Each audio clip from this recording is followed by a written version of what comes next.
And what is going on, Devils fans? It has certainly been a while, but nonetheless, it is your host, your best friend, your confidant, your number one source, Neil Villapiano, and welcome to a much anticipated episode of the Devil's State of Mind podcast, right here on the Hockey Podcast Network, as well as Sports Wire Radio, the best place to get everything you need to know about your still struggling New Jersey Devils. And as always, guys, thank you so much for taking time out of your day to check this episode out, whether you're here on YouTube or also wherever you listen to the Devil's State of Mind podcast. Just know that I greatly appreciate all of your support. And make sure, if you are new to the podcast, if you're here on YouTube, leave us a like on the video, subscribe, and hit the notification bell so you get notified every time a new episode comes out here of the Devil's State of Mind podcast. And also check us out wherever you listen to podcasts: Apple, Spotify, Google, so much more. There's so many different platforms out there. And as always, if you're on Apple or Spotify and you haven't already, do me a favor and leave a 5-star rating on either. Really does help out the podcast continue to grow and continue to get out there to as many Devils fans and hockey fans out there as general. And as always, a big shout out and thank you to all of our lovely sponsors down below. Of course, we got SeatGeek. If you use my promo code Devil's State of Mind, you can get $20 off your first purchase, again, by using Devil's State of Mind on any sporting or concert event of your choice. So make sure when you use SeatGeek to use my promo code Devil's State of Mind to get $20 off your first purchase. Shout out to DraftKings Sportsbook, the official sports betting partner of the Devil's State of Mind podcast, as well as the Hockey Podcast Network. And with the Super Bowl coming up now in about 2 weeks, with the Chiefs taking on the 49ers, and then you got, obviously, hockey's on a little bit of a break with the All-Star break now, right here, but nonetheless, you're still going to have games and events to place bets on. You got the NBA going on and so much more. You already know with DraftKings Sportsbook, it's your number one destination to get in on all of the huge cash prizes. So make sure when you sign up for DraftKings to use our promo code THPN, bet $5 and get $200 in risk-free bets. And make sure, Devils fans, to bet responsibly. And last but certainly not least, shout out to Horns and Tail Napa Valley, the official wine club of the New Jersey Devils and the official wine sponsor of the Devil's State of Mind podcast. Use my promo code Devil's State to get 10% off all of your orders. Some really tremendous tasting wine with really cool Devils labels on them. It is the perfect gift for the Devils fan like yourself or the other Devils fans in your life. So make sure you use my promo code Devil's State to get 10% off all of your orders at Horns and Tail Napa Valley. So here we are, guys. It is January 29th, 2024. You guys are going to be listening to this on Tuesday, January 30th.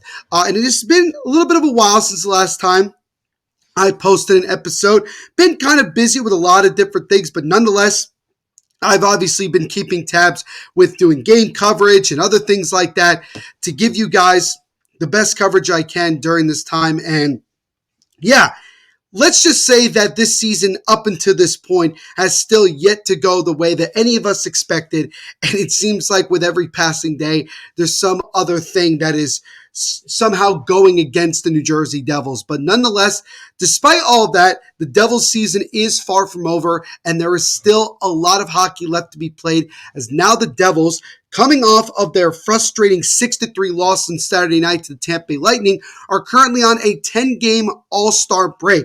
The next time that they will be suiting up will be next Tuesday night at home, 7:30 p.m. puck drop at the Rock, when they take on Miles Wood and the Colorado Avalanche. That'll be their first chance to get themselves rolling here after the All-Star break.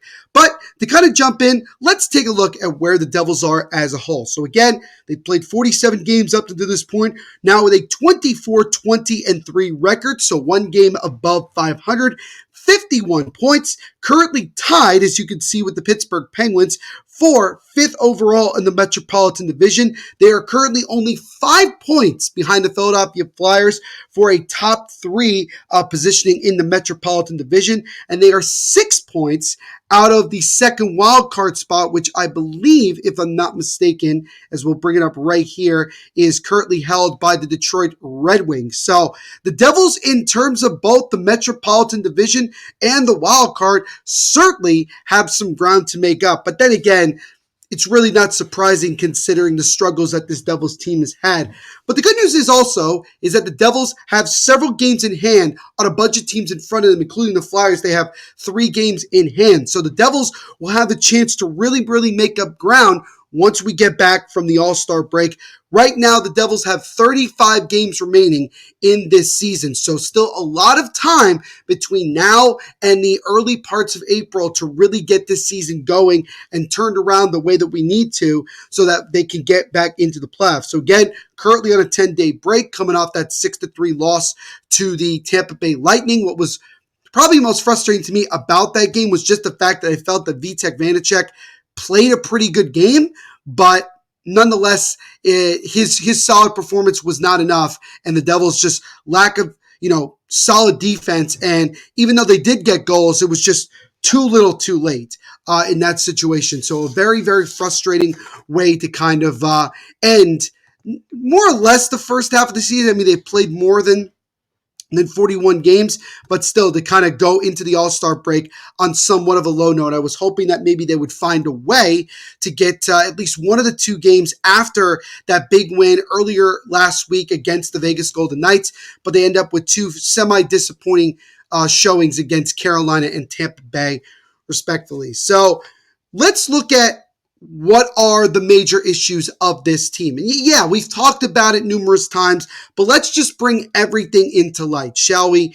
And we'll start with the most glaring thing, and that is the amount of injuries. The Devils have not only had some of the most injuries overall in the NHL, but injuries to key top players. And the Devils are still far from being at full strength, and most likely will never get to full strength considering the longevity of certain players' injuries. So we look at it right here, a couple of notable names. You can kind of disregard Erik Haula at, with being 10-day, excuse me, hit the wrong button there. Sorry about that.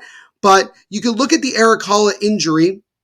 And it's not really injury. He actually missed the last game because his wife gave birth to their second child. So congratulations to Erik Haula and the Haula family on that. But you currently, when you look at this Devils team, they have 5 players injured. You have Dougie Hamilton, who finally got put on long-term IR after his pectoral injury.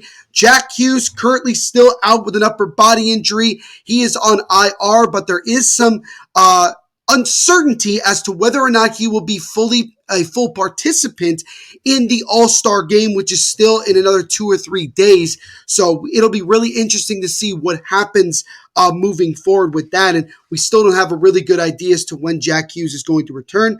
Tomas Nosek is still out with a lower body injury. He's on IR, but as of last week, Lindy Ruff said he started skating. So it sounds like Tomas Nosek actually is going to, at some point, return to the lineup, which is big considering, he has barely played this year. He's had 2 different injuries where he's missed a ton of games, and it would be nice to get some help there on the bottom 6, especially since we're pretty depleted there as well. Brendan Smith, upper body injury, currently on IR. Don't really have an update on him right now. Just really not much of anything. Jonas Siegenthaler, lower body, although let's call it like it is, he broke his foot against the Vancouver Canucks a couple of weeks ago. He, as well, is also on IR. So you look at it, the Devils have 3 defensemen and 2 forwards, and all of them are key in one way or another that are out. And we really don't have a good idea with any of these guys except maybe Tomas Nosek as to when they might return. So again, that has been kind of one of the biggest Achilles heel of this Devils team. They haven't been able to be healthy, so the chemistry hasn't been there. They haven't been able to generate the success that they've expected to at the beginning of the season. The Devils were so healthy last year that the chemistry was there. Everybody was clicking throughout the year.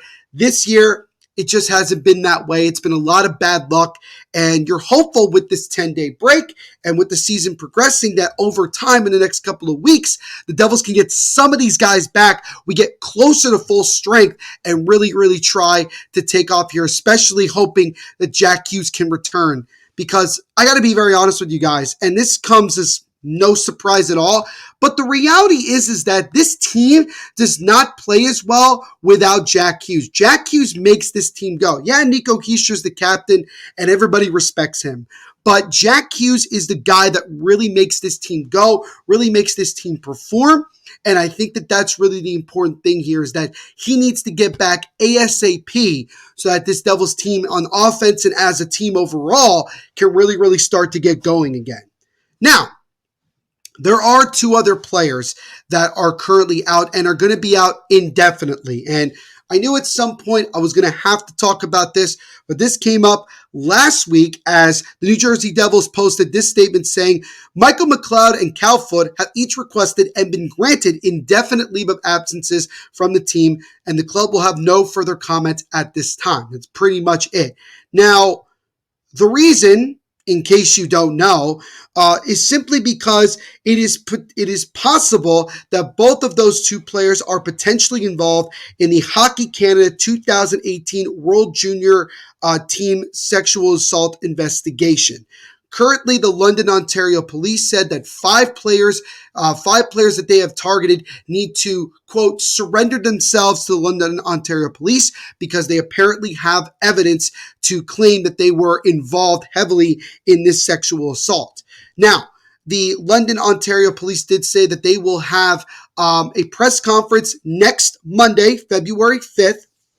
And they will be live on their Facebook page, pretty much giving us some amount of details as to what is going on. We really don't know who legitimately is involved, but considering that McLeod and Foote are two of the five players that are taking an indefinite leave of absence, it's kind of hard not to assume that they're probably involved. But again, we have to wait and see until we get firm confirmation. I'm not going to give you guys an opinion on it or what I think of the whole situation until I get the full story with everything. So I hope you guys are understanding of that, because right now I don't want to, jump the gun on anything if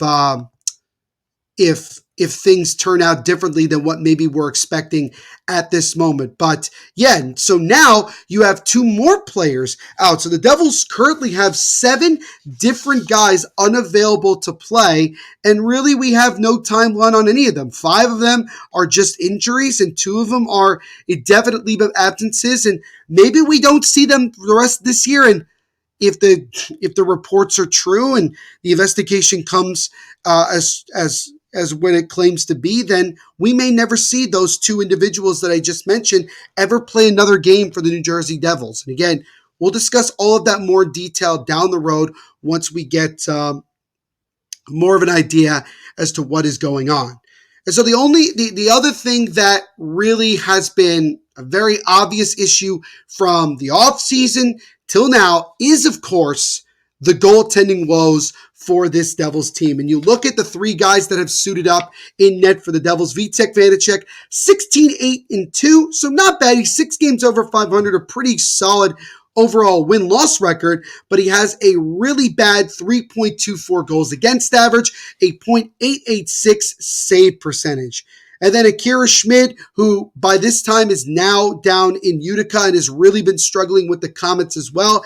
He had a 5-7-1 record, a 3.26 goals against average, and a .893 save percentage. And then Nico Daws, who again had been out until December with after offseason surgery. He has played in just 8 games. He's currently the backup, or 1B to Vitek Vanacek. Nico Daws is 3-5-0 with a 3.43 goals against average and a .895 save percentage. He has given up 9 goals in the last 2 games that he has played in. So clearly, after a solid start, and if you remember from the most recent episode that we posted, we were talking about the recent success, or at that time, the recent success of Nico Daws. Well, he has fallen back into the mean. So the Devils have 3 different netminders that don't have a goals above average below 3 or a save percentage above 9. Clearly, I think other than the injuries, this is without a doubt the biggest problem for this New Jersey Devils team. And Tom Fitzgerald, who got a contract extension, got a promotion. He has to find a way to solve these issues, whether it's adding some more defense to help the defense be more responsible, and or getting a goaltender. You got to find a way to make some fixes here if you want to still make a push to get into the playoffs and give yourself a chance once the playoffs get underway. And so we're going to continue to speculate. We're going to hear rumors left and right. We heard a rumor today about Adam Henrique maybe going back to New Jersey here, and we'll talk about that a little bit more later in this episode.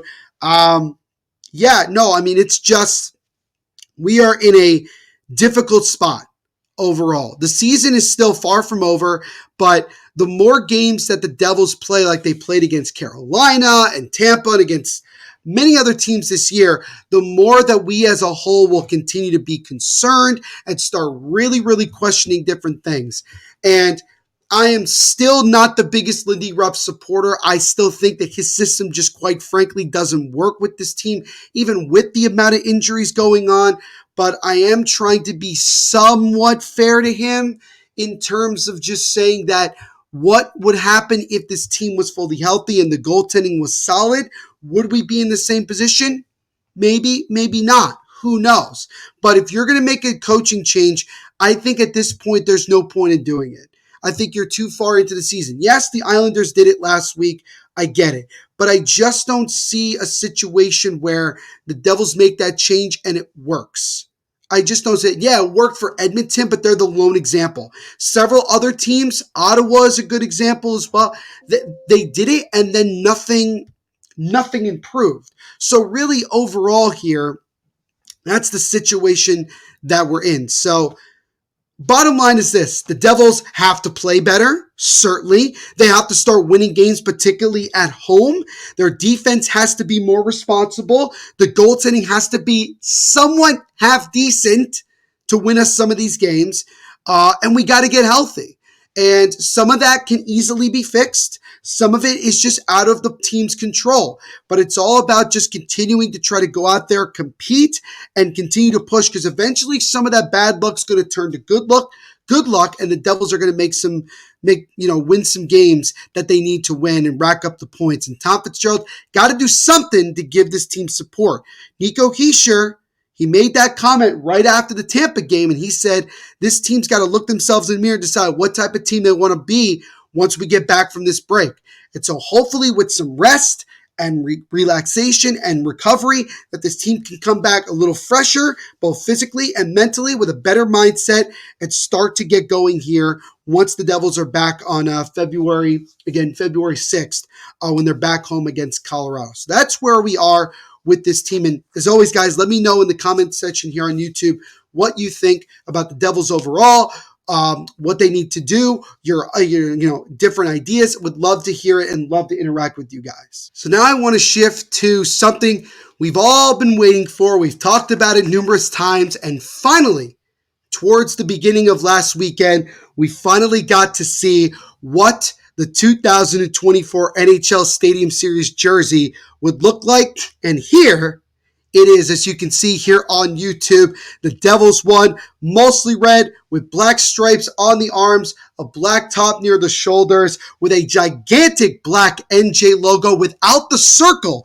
So basically what you've seen more or less on like Twitter and things like that, and some of the promotions that the Devils have used, they finally decided to use this, and I think it looks absolutely tremendous. I think it looks awesome. I'm so happy that the Devils went this way. The only thing that maybe I would change is instead of a black shoulder, you just make that red as well. I think that would have looked a little bit better, but nonetheless, I think this is pretty much a 9 out of 10 for me. I know some people are not wild about it, especially with the lack of a circle, whatever the case you want to make. Nonetheless, I think it's awesome. You can also see the Flyers one. It's a little simple, but I think it still looks pretty good. The New York Islanders one looks really bad. Not a big fan of it at all. And I hate to say it, because we are all Devils fans, but the Rangers one I think looks pretty cool. The white with the NYR down the side, I think that looks pretty solid. So overall, I think 3 out of the 4 look really, really solid, but the Devils one, in my opinion, I think the opinion of a lot of people, is the best one. And I think that they really tried to do that, considering that this is a Devils themed stadium series. It's in New Jersey. It's at MetLife Stadium. They tried to really go all out for the Devils. So they were unveiled finally at this past Friday morning, and the Adidas designed jerseys for each of the 4 teams playing featured bold designs, oversized numbers, and letters that convey a futuristic vision of hockey played outdoors. They also have the word Stadium Series on the inside back neck, which I think has always been a nice touch that Adidas has done to have some wording or something creative on the back neck part of all their jerseys. Now, the quick description from NHL about the Devils one is that New Jersey, which has played in only one previous outdoor game, the 2014 Stadium Series at Yankee Stadium, will wear a dark red sweater with black stripes and an uncircled black Devils logo on the crest. Again, very simple, but it really came out super, super well. Love this color red, the black, the big numbers I think is a really nice touch. I also like the back of the letters, the numbering and everything like that. I think it looks really, really good. So overall, I'm really excited about it. I can't wait to get my hands on one. I can't wait to see them at the game and at practice. It's been reported that the Devils are looking to maybe do a red or black chrome helmet with a big NJ logo as well. And I think that's going to be similar to what a lot of the other teams are going to do as well. And we'll see more of that as we get closer and closer and closer. We are about 19 days, a little less than 3 weeks away from the Stadium Series. I'm so excited that I get a chance to be there, and I know a lot of you are going as well, and I look forward to interacting with you guys. I'm going to try to get there as soon as possible when they open up parking, and I can't wait to interact with all of you guys throughout the entirety of it. So I hope to see you all there, and again, really, really excited about this jersey, but as always, let me know what you guys think. Do you like them? Do you not like them? What do you think they should have done to maybe look better, or whatever the case, whatever your case may be? Let me know. Would love to hear your guys' thoughts as always. And it should also be mentioned really quickly here that the jerseys will be made available at NHLShop.com, Fanatics network of online stores, NHL Shop New York City at Manhattan West, and team stores beginning on February 5th. So you will have a chance, especially for a lot of Devils fans, your first chance at a Devils home game to get them will be on that February 6th against the Colorado Avalanche. And I'm definitely tempted to go get one right then and there instead of waiting around to get it ordered to me. I think that might be a quicker way to get it, because I have heard some reports that, it might take longer than people would like, maybe after the Stadium Series, which is a no-go for a lot of us.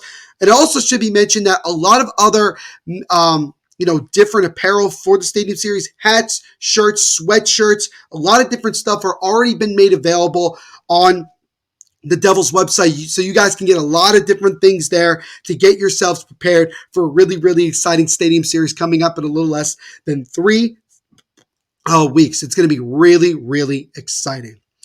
So the last thing I wanted to do here on this episode, I haven't done this in a while, but I wanted to do it today.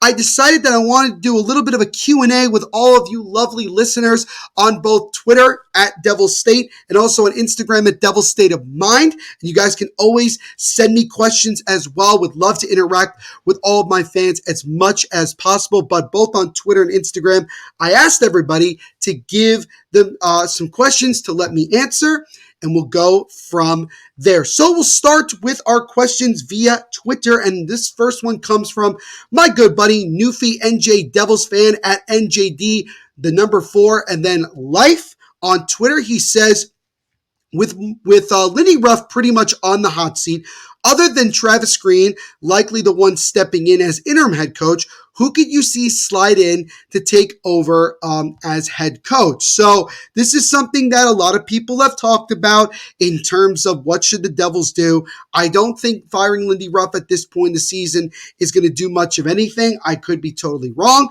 Travis Green is obviously, with some NHL head coaching experience, he is certainly an option. You have Kevin Dineen, the head coach of the Utica Comets, who has NHL experience. Craig Berube, who currently doesn't have a job. And I'm sure there's certain other names that have come up. You got the guy, I don't know why his name always escapes me, but the former head coach of the Edmonton Oilers, who got fired earlier this year. He's still a very solid coach, and he's an option as well. There's a handful of options out there, but I don't think firing Lindy Ruff right now and then putting in some brand new head coach is going to change much of anything.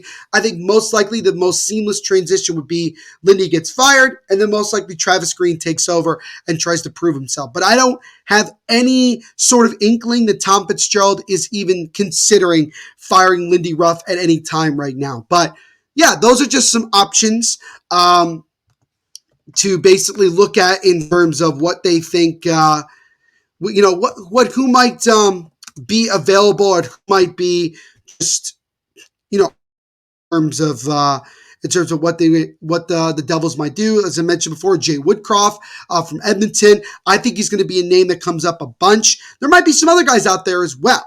So I think that's something to keep in mind. But thank you, Newfie NJ Devils fan, for the question.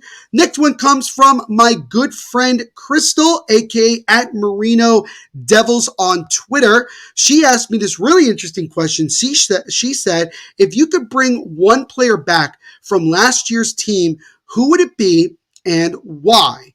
And when I look at some of the guys that have left, I would probably say it was Ryan Graves, because I felt that Ryan Graves overall was a really solid, big body, block shot defenseman. I thought that he really, really performed admirably. Yeah, he kind of struggled in the playoffs, but a bunch of guys did. But I think overall he was somebody that I really would have liked to have kept. But again, he was looking for another big boy contract. Totally understand that, and he cashed in with the Pittsburgh Penguins, who are pretty much in the same boat as the Devils right now, so it's not like he's missing out on too much. Damon Severson, I think, would certainly be another option. I've never been the biggest Damon Severson fan, but I thought overall, with less ice time, I thought that he played better. I think overall he was our best defensive defenseman for a guy who's usually been an offensive defenseman. I definitely... it would have been nice to keep him on a shorter term deal, but again, he got a big money deal from Columbus. It's not going so well right now, but nonetheless, I think those are two guys that I would have liked to at least try to keep one of them, but that's really how I see it. But thank you again, Crystal, for the question. As always, really, really do appreciate it. J Dubs at Dubs is like on Twitter asked this question. Toffoli situation, Tyler Toffoli. If no deal is in place before the deadline, I believe we should move him. Can't chance him walking for nothing. What do you think? I don't think that this is something the Devils are even considering, honestly. There's no reason to be trading Tyler Toffoli, your best overall goal scorer, the only guy with 20 goals, currently at 21, well on his way to another 30-goal season like he had last year. He's pretty much been as advertised. I know he had his struggles earlier this month, but he's really, really gotten it going with, I think, 5 or 6 goals in the last couple of games. He went into the All-Star break on a high note. And I expect him to continue to have that success. And especially with getting guys like Jack Hughes and Tomasz Nosek and other guys like that back in the lineup, I think could only help him even more. But I don't think the Devils should move him at all. I understand there's definitely a 50-50 feeling at times about Toffoli, but I don't think that there's any reason to get rid of him at all. And in terms of what the Devils might do in the offseason, you got to look to re-sign Dawson Mercer, who's a restricted free agent. Tyler Toffoli, it's really going to be a question of, does he want to chase one more huge money contract before his career is over, or does he want to make it more of a team-friendly deal, stick with a team like the Devils that's going to compete for Stanley Cup for years to come? I would lean more towards the latter, and I think that the Devils are going to find a way to get a pretty solid deal done. I'm thinking like a 4x4 type of contract for Tyler Toffoli. I think he's been really, really solid. I know Sharon Govich has done really well in Calgary, but I think Toffoli has been a really nice addition to this team. Tom Fitzgerald really likes him. Toffoli and even his father have said glowing things consistently about the Devils. So I think that they're going to end up getting a deal done. I don't think it's going to happen until the offseason because Tom Fitzgerald doesn't really get deals done during the year. And especially with other moves that need to be made this season, I wouldn't expect it. But I think overall, you got to keep Tyler Toffoli. No reason to move on from him at all. So thank you to the 3 people who submitted questions via Twitter. And we got a handful of questions via Instagram as well. First one, it's the first of 2 from my friend Andrew _MB4 on Instagram. He was asking this question about should the Devils replace Lindy Ruff with Craig Berube? So this is definitely a name, as I just mentioned before. This is a name that has certainly come up in terms of could he be a replacement for Lindy Ruff? What is his situation? It came as somewhat of a surprise that he ended up getting let go by the St. Louis Blues, who are still in a position to make a run and getting into the playoffs. And they're not really struggling that much, but I guess that Doug Armstrong and the Blues felt that they needed to change. Craig Berube, not that long ago, as you can see, won a Stanley Cup. He took a Blues team when he got put in as the interim head coach, took them from last place on January 1st to 6+ months later, hoisting the Stanley Cup. Do I think he could do that right now with this Devils team? Considering how depleted they are, I don't think anybody could really have that amount of success. But he's certainly a name to keep in mind if the Devils do decide at some point, and if he's available, to make a coaching change. It wouldn't be I think it would be a solid hire. I don't think it would be a bad hire in any way, shape, or form. So I think that's kind of an interesting guy to look at. So thank you, Andrew, for that suggestion. Definitely something to keep in mind. The other question he asked is, how do you compare this season to the 2018-19 season, post-playoff appearance and injury? Yeah, 2018-19, it was similar. We had a bunch of injuries. Taylor Hall was out. We didn't make a lot of additions to the team. I think that Ray Shero even admitted that he didn't expect the team to be in the position that they were in after the 17-18 season.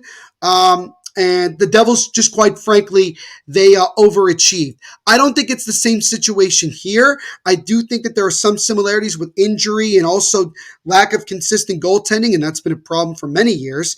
So there are a little bit of similarities, but the Devils are in a better position than they were that year. In 2018-19, their season was pretty much over by the halfway point of the year.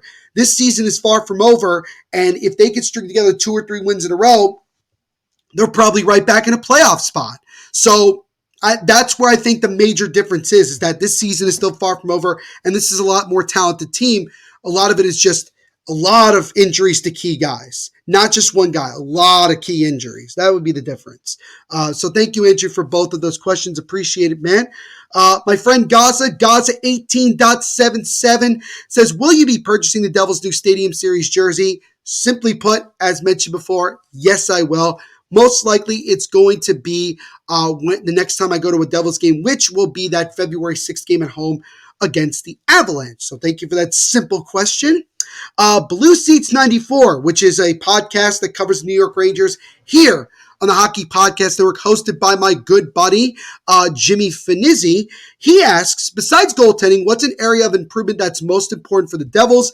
Defense. The Devils are lacking some solid, responsible defensive defensemen, and there are guys out there like Cedar, Tanev, Noah Hannafin, guys like that if the Devils could acquire them, could certainly help on the back end, bring some more veteran presence, some playoff experience to this team, and really just more responsibility in the defensive zone, because I think the lack of defensive play and the goaltending have worked kind of together in terms of causing the problems that they've had. So I really, really think that they need to they need to look at defensemen as well as looking at a goaltender. And maybe they try to get both in the same type of deal. Who knows? I think that's certainly something that has been brought up a bunch in terms of what the Devils might do in packages to acquire certain players. But I would say overall, to answer that question, got to be defense for sure.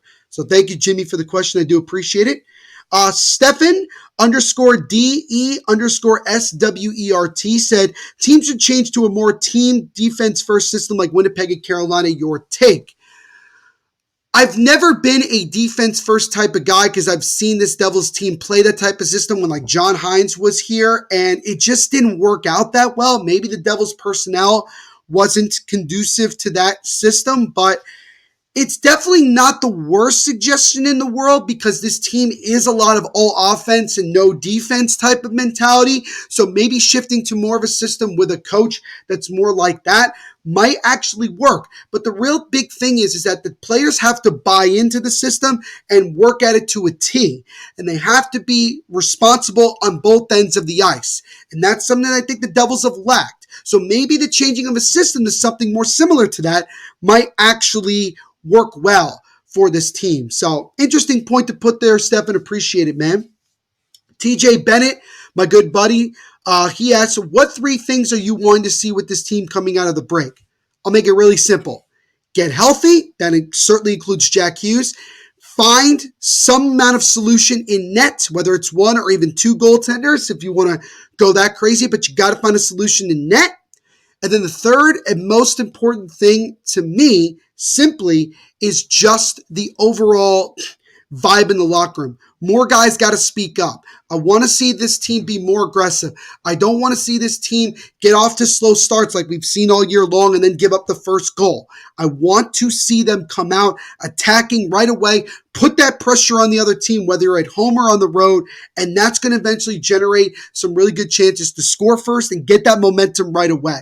So I want to see that. I want to see all this overall vibe and mindset be better. So those are the 3 areas I want to see. Get healthy, improve the goaltending and end the defense as well, whether it's trades or whatever you got to do, and overall get the vibe to a better position like it was last year. And I think if you could do the first 2 things and string together some wins, I think that vibe and overall and that belief is going to happen. Chemistry is such an important thing with in hockey, and you have to get that going at some point. That comes from getting healthy and getting that belief in that this team could still rack together wins and be a force in the NHL. And last but certainly not least, Pat Bombs, BAUMS on Instagram asking, thoughts on Adam Henrique to replace Michael McLeod? That was talked about on Elliot Friedman's 32 Thoughts earlier today, and he said, I don't doubt that the Devils haven't considered Adam Henrique. Henrique has been linked to several teams, including the Devils.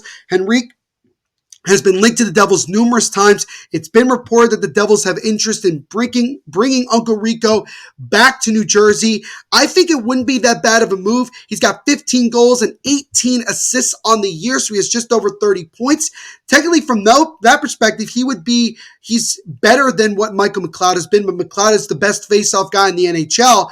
But with it looking like we're not going to see McLeod again this season, and maybe for the rest of, forever, depending on the situation with the Hockey Canada investigation, I don't think this is a bad move at all. I actually think it's a very good one. The Devils have plenty of cap space to take on his contract at just under $3 million for the rest of the year. So not worried about retention. So you don't have to give up a ton.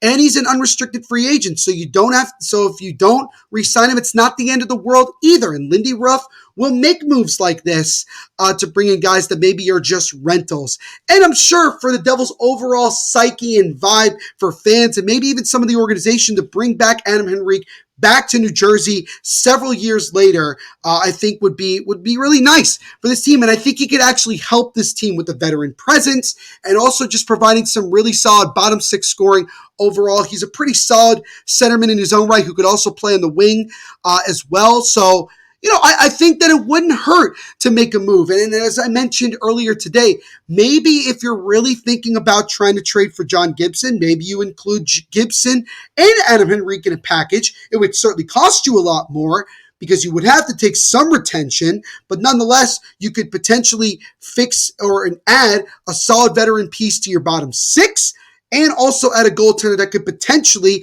on a winning team with a better defense, although the Devils' defense still needs work, could help you solve your goaltending problems. So, lot to look at there. Appreciate it, Pat, for that question. Definitely something interesting to see with Adam Henrique.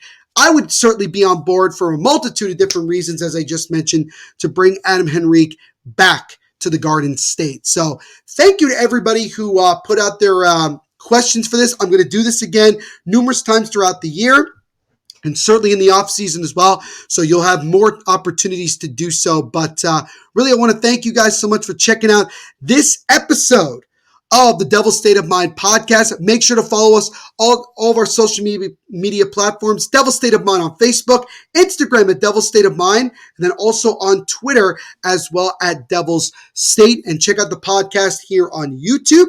Like, comment, share, and subscribe. Really does appreciate it. And check it out wherever you listen to podcasts as well. So the Devils are on somewhat of a break, and hopefully they can rest, recover, and get themselves focused for a really, really tough playoff push for the rest of this season. But again, thank you guys for checking out this edition of the Devil's State of Mind podcast, and we will see you in the next episode.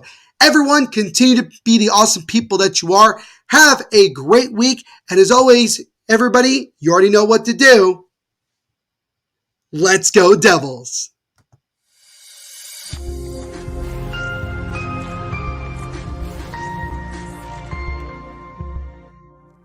Say something.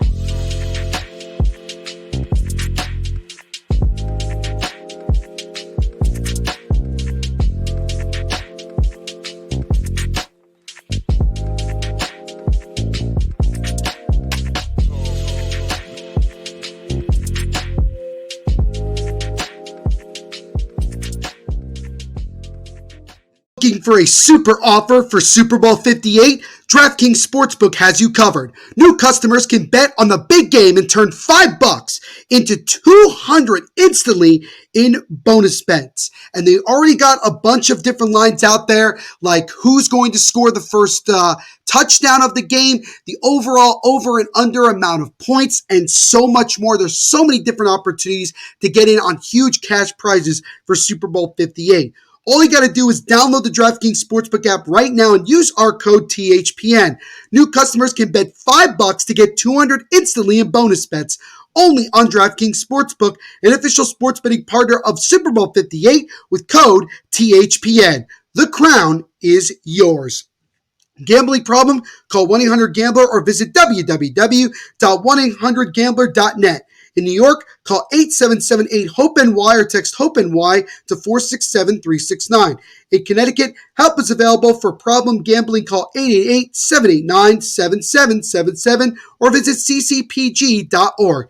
Please play responsibly. On behalf of Boot Hill Casino and Resort in Kansas, 21 plus age varies by jurisdiction, void in Ontario. Bonus bets expire 168 hours after issuance. See DraftKings.com/football for eligibility and deposit restrictions, terms, and responsible gambling resources.